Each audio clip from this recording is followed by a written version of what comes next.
Peggy 18.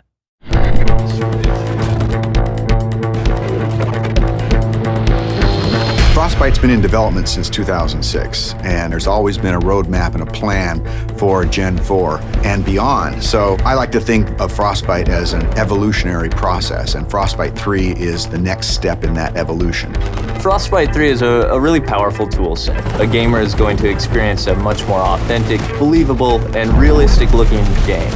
We have one unified program where you can create content that will run on everything from an iPhone to a next-gen console. And now it's really coming online and enabling the game designers to do way more than they've ever been able to do before. We spend significant effort on creating more dynamic and living environments.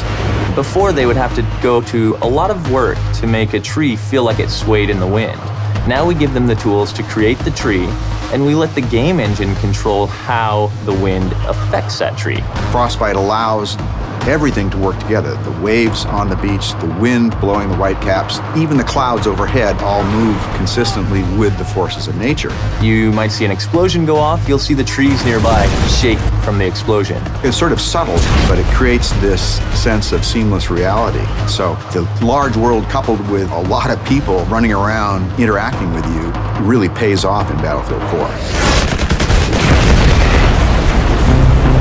Destruction has always been a core feature of the Frostbite engine. It's the evolution of the way the environment is impacted by gameplay. Everything from the smallest spark colliding, but also gigantic chunks of debris that crumble when they impact the ground.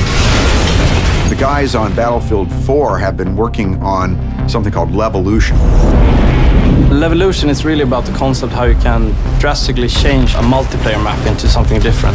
It could be anything from a big building collapsing or to a dam breaking or anything really big game changer to the level. A recent feature that we've put in, and you'll see in Battlefield 4, is our networked water simulation. So what this means is all players will see the same wave in the same position at the same time. And this leads to some pretty exciting cat and mouse type of gameplay where you're ducking down and going up and you can kind of peek around as you drive in your boat.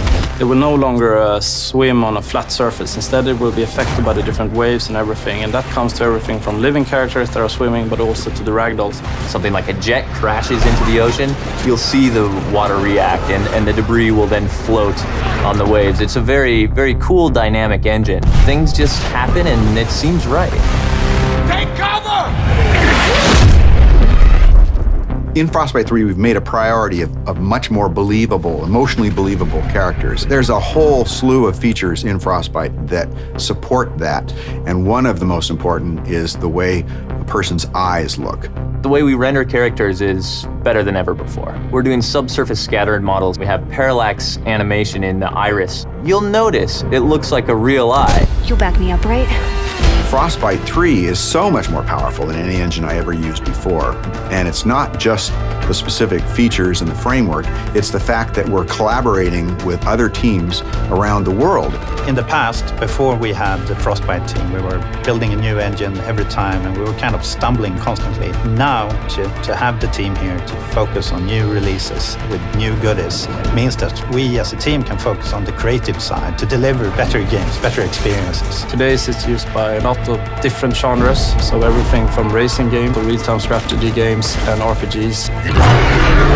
So in Battlefield 4, when the building collapses, the dust starts expanding, the debris is falling, the sparks are flying, the boats are ramping off of waves, all of this is because of Frostbite 3.